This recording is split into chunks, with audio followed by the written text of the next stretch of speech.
Welcome to Blood Runs Cold, the channel where horror fans gather to explore the darkest corners of the world.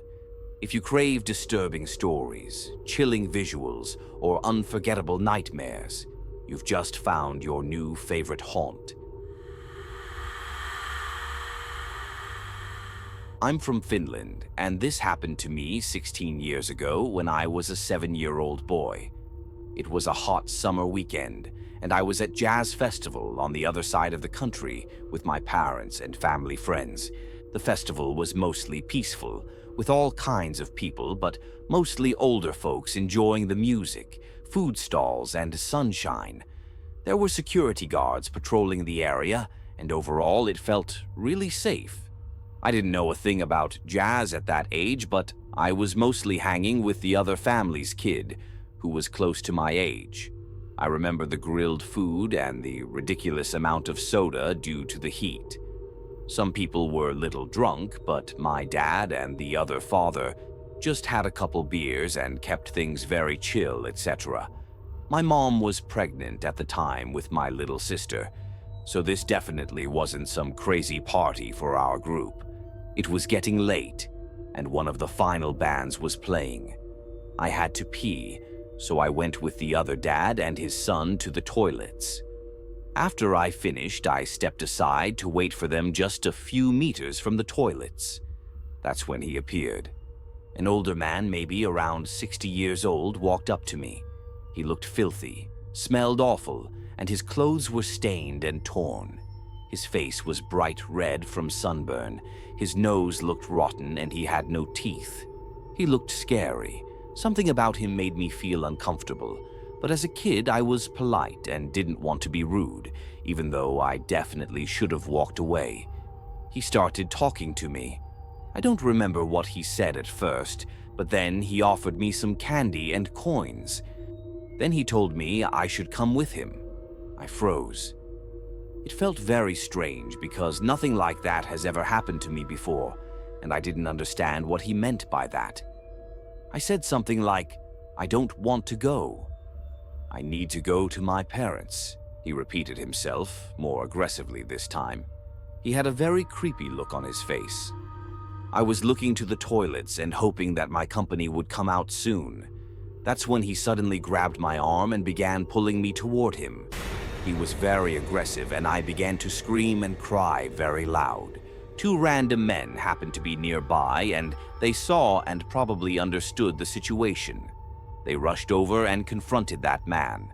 They tackled him to the ground, and almost immediately after that, our family friend's dad and his son came to the scene. The dad was also helping the other men to keep him down while he was struggling and yelling on the ground. Security showed up in a minute and escorted the old man off the festival area. A woman came to comfort me, and we rushed back to my parents. My mom was absolutely horrified. My dad was furious. I calmed down pretty quickly, and the situation was basically over. Oddly enough, the police never came. I don't know if anyone filled an official report about that. The old man was already taken away, so that was that. I was too young to understand the full weight of what almost happened. I wasn't traumatized by it, at least not in the way that stuck with me emotionally. But I've always avoided drunk or sketchy-looking people ever since. Now that I'm older, I sometimes think about how that scenario could have turned out really bad. And if I ever have my own kids, you can bet I'll be very clear with them. Never talk to the strangers. Ever. So, creepy red-faced old man at the jazz festival. Let's not meet again. I was 11 the first time I saw him. I had just gotten out of school, and I remember being hot and tired, but still excited because I had chore money in my backpack. $8 and some change, crumpled into my bag next to a mechanical pencil I found on the floor. That high-quality shit. That was enough for a happy meal. Nuggets, fries, a little toy I'd pretend I didn't care about, and a Sprite. Heaven. The McDonald's was only a few blocks from the school and up the hill from my apartment. My mom wasn't crazy about me walking around alone, but she also worked 2 jobs and couldn't pick me up most days. If I got home before 5 and didn't talk to strangers, she didn't ask too many questions. I kept my phone on 50% brightness to save battery, pretended like I was grown, and slid my earbuds in like I had somewhere important to be. That McDonald's became my little kingdom. Booth by the window, shoes kicked off under the table, watching YouTube Vine compilations on my cracked phone while sipping a Sprite like it was champagne. I had just discovered Tumblr that year. I was reposting Melanie Martinez fan edits and thinking I understood what the word aesthetic meant. I was 11 going on 20, or at least I thought I was. That's probably why I didn't think it was weird when he sat near me. He didn't work there. I knew that much. He was too old to be hanging around during school hours and didn't have on a uniform. But the first time, I assumed he was waiting for someone. He had on this navy hoodie, sleeves pushed up, and a raggedy backpack next to him like he also just got out of school. He looked maybe 17, 18 at the oldest, with a face like he'd just started growing into it. Tall, white boy, deep voice. He looked like one of those SoundCloud emo rapper dudes. "You draw?" he asked, nodding at my sketchbook. I shrugged, trying to act unbothered. "Kinda," I said. "Not like for real, for real." "You got talent," he said, and I felt my chest puff up just a little. Nobody ever said stuff like that to me, especially not older boys. At school, most of the guys my age were busy with whatever the popular trends were back then. This one, he looked me in the eye when he talked, made me feel seen. The next time, he was already there. Same booth, same backpack, same easy smile when I walked in. "You again," he said. "You following me or something?" I laughed a little too loud. He always knew what to say to make me feel grown. He'd ask about school, about my drawings, about music. Then he started asking other stuff, like what my background was, what kind of guys I liked. Said I didn't talk like the other black girls he knew, whatever that meant. I didn't even know how to respond to that one. But still, I came back, week after week. Sometimes twice a week if I had extra change.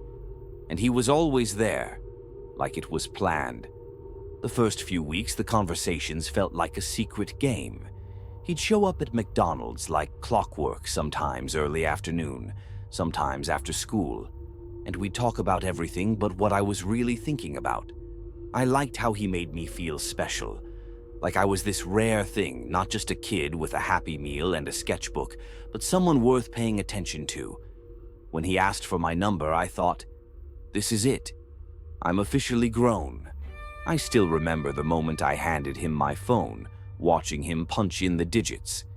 It felt thrilling, like I was stepping into a world I wasn't supposed to know about yet. My fingers brushed the screen, hesitated for a second, then I pressed send on the first text I ever wrote to him. "Hey, it's me." His reply came almost immediately. "You cute. You always gonna be my favorite artist." That first text stayed with me for days. I showed it to my best friend like it was a badge of honor. "He thinks I'm cool," I told her, my voice a little higher than usual. "He really listens." She shrugged, told me to be careful, but I didn't want to hear it. Middle school kids always try to act like they're grown anyway. Everybody's pretending. I was just pretending better. Sometimes he'd ask me stuff that felt off, but he always said it like it was a joke, so I played along. Like, out of nowhere, he'd be like, "Do you say the N-word? Be real," or "What would you do if someone called you that at school?" And then one day he asked, "So can I get an N-word pass?" You cool like that, right? I remember laughing, but not because it was funny, more like I didn't know what else to do. Then he hit me with, "I'll trade you $5 and a Sprite if you be my personal slave for a day." And when I froze a little, he was like, Chill, I'm joking. Damn, you sensitive. He'd sometimes try to talk hood around me too, saying stuff like on gang or yo, you tryna wild out, in this fake, deep voice that didn't even sound like him. At the time, I didn't know what the hell he was on, but looking back now, he was testing me. The texts started innocent. What you drawing now? Did you finish your homework? You watching that new Stranger Things? He even sent me links to music. Playlists, he said, reminded him of me. But over time, things got a little different, a little heavier. He'd ask stuff that made me pause, questions about my body, if I'd started changing yet, who I liked, if anyone had kissed me. I felt weird, but also proud to answer, like I was a grown woman sharing secrets with a friend. Sometimes I'd get texts when I was supposed to be asleep. Bet you look good in your PJs. You staying up late just thinking about me? I told myself it was a joke, that he was just being funny. It was part of the game. I was learning the rules. I wanted to be in on it.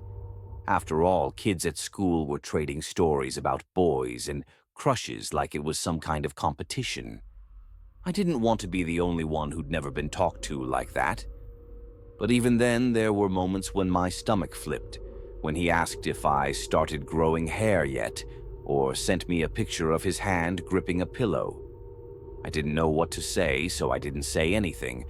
I didn't want to lose him. And besides, I thought I was grown enough to handle it. I thought I knew what I was doing. Still, I kept going to McDonald's, even on days I didn't have much money. Sometimes I'd sit farther away, pretending not to notice him watching me. I told myself I was just being cautious. I told myself I was in control. But the truth was, it was getting harder to breathe when he was around. Like the air was thicker, heavier, and I didn't know how to make it stop. It wasn't like I told my mom about any of it. I knew she wouldn't understand.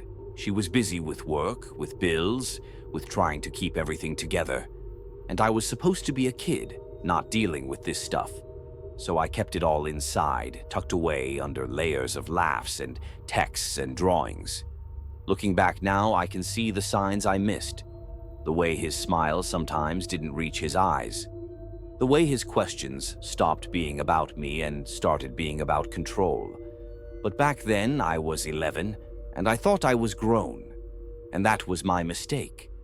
I thought blocking his number would end it. When my mom found the texts, she didn't scream or curse like I thought she would. She just stared at me, emotionless. Then she said real quiet, "You block that boy. Don't answer, don't go back there. Understand me?" I nodded. She didn't say anything else, just walked out the room and left me sitting there with my heart pounding and my phone locked in her hand. I told her I'd stop going to McDonald's. And for a while I did. I stayed home after school, watched anime reruns on my tablet, sketched in silence. My bestie kept texting me to hang out, but I kept saying no. I wanted to be good, I really did. But something about the quiet made me feel itchy. I missed the way he made me feel seen. Like I wasn't just some awkward kid with Velcro sneakers. I missed the attention. Even if the words were weird sometimes, even if the questions made my stomach twist. So one Friday, when my mom had a double shift, I walked back to the McDonald's. I told myself I wasn't gonna talk to him. I'd just sit, eat, leave. That was it. I had $10 from babysitting my cousin the weekend before.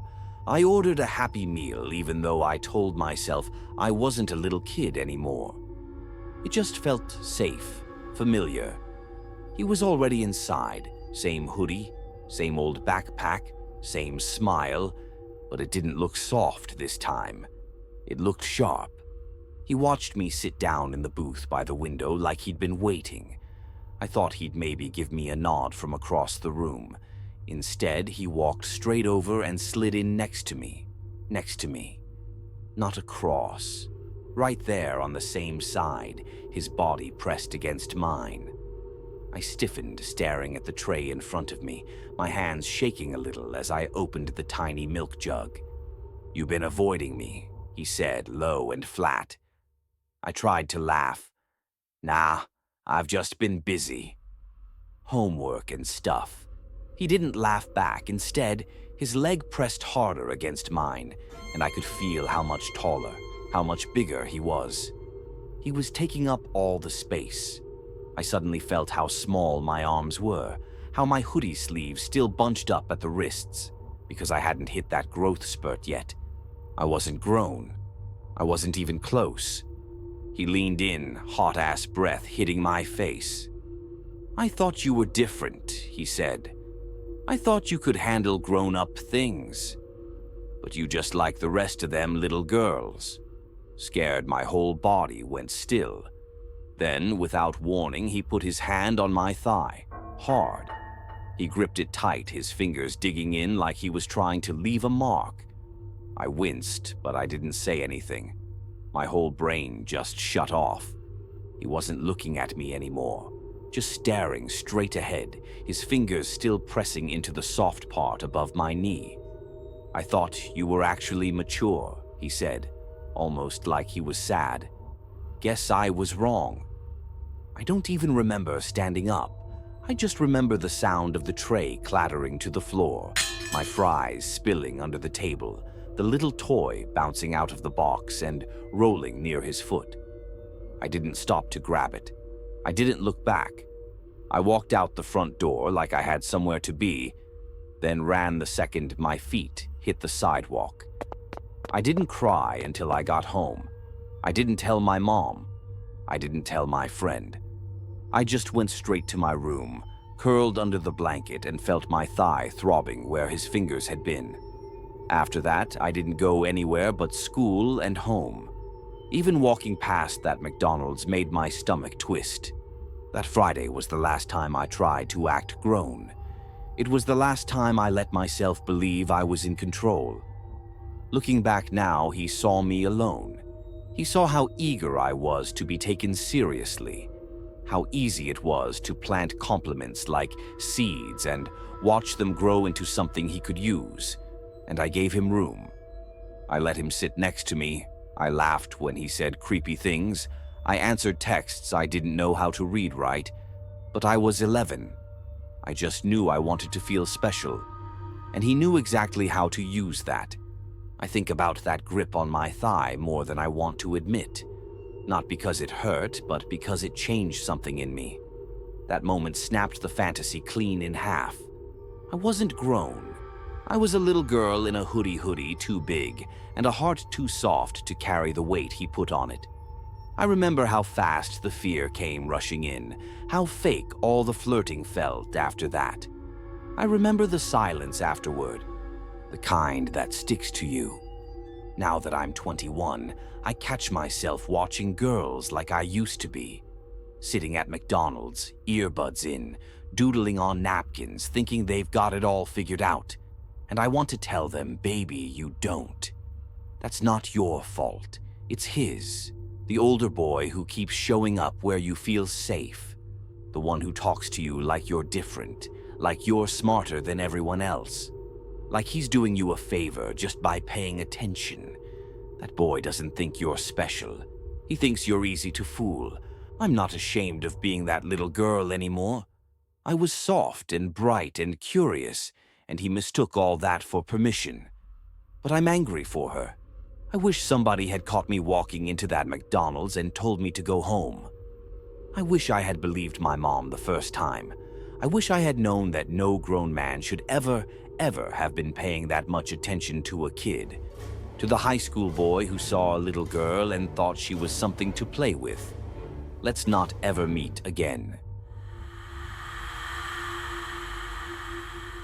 I lived in China from 2011 to 2016, and this happened mid-2012. My friend and I decided to visit the coastal city of Qingdao for a weekend. It was only a 3-hour train ride away, and my friend, who was uber rich but also a mess, was personal friends with the owner of the observatory-turned-hostel that we liked to stay at when we visited as groups. But this time, it was just the two of us. After a lovely day, we decided we wanted to hit the bars, but we wanted to stay away from downtown. We get in a taxi. I can speak pretty good Chinese, my friend cannot, and I tell him we want to go to the closest bar. Don't care if it's not popular, just take us wherever you want to go. As a side note, on the way to who knows where, our driver spotted this awesome fruit market, and he paused the meter while we all bought fun fruits. So he takes us to a random bar, and it's definitely a club that wants to be a club but isn't quite clubbing. Perfect, totally here for it. We go in, and about 1/4 of the tables, lots of tables in Chinese clubs instead of open dancing space, you just dance in between the tables, are full and the bar is completely open. We take a seat at the bar and order a round of beer, and my friend pulls out a pack of pills. You see, she was an addict and was taking literally 12 lunesta a day and would take 6 at a time, then start drinking. You could get the generic brand OTC still in China back then. Part of the reason she asked me to go with her is because I always refused to just leave her whenever she got to a state that she couldn't function. And well, she was paying for the whole trip, and I was both eager to please and eager to party.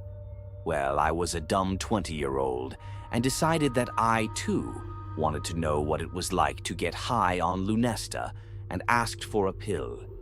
She refused at first, saying I couldn't handle it, but I kept pestering and she gave me half a pill. Down the hatch it went. Suddenly, cut from black, the club is now booming and there's this big guy in my face talking to me like we're in the middle of a conversation. And the bartender slides us over 2 shot glasses and guy gestures to cheers, so I cheers and drink. Tequila, fade to black, cut from black again, and now there's nobody in the club except for me, big guy, the staff, and a couple of other stragglers. I'm pretty lucid now. Big guy says he doesn't know where my friend is, but he knows how to get me back to the observatory and says he can give me a ride. I accept and get in the front of his van, and we're driving and driving and driving, way longer than what our taxi driver took. So I said as much, and he just casually says, "Oh no, we're going back to my place. I've got some friends there who really want to meet you." I immediately started trying to quietly find a way to escape. Noted the door was unlocked. Good. But we were driving too fast for me to jump out, and it's not like people would see something bad happen and step in to help. That just doesn't happen there. So I'm taking stock of everything I have on me, and it all comes together. I feel my cigarettes. I see a 24-hour convenience store at the upcoming intersection. The light is yellow. The light turned red. As soon as we were slowed enough, I screamed, "I have to buy cigarettes." Kalma flung the door open and ran into the Unimart. I begged the cashiers to please call the police because there's a bad guy after me. Please, please help. But they refuse and start yelling at me to get out of the store. Then big guy walks in, sees me, and starts speed walking towards me. I scream for them to call the police again, and they're yelling to get out, get out. So now I'm running through the store while big guy is chasing me, and I'm knocking over displays in between us and everything, and suddenly the police come in. I sprint over to them and get behind them, and point to big guy and say, "He's trying to take me. He's trying to take me." The police were confused AF at first, but big guy had no explanation. So they put us in separate police cars and took us both to the station. That sat me in the detective's cubicle while they took Big Bai into a room in the back.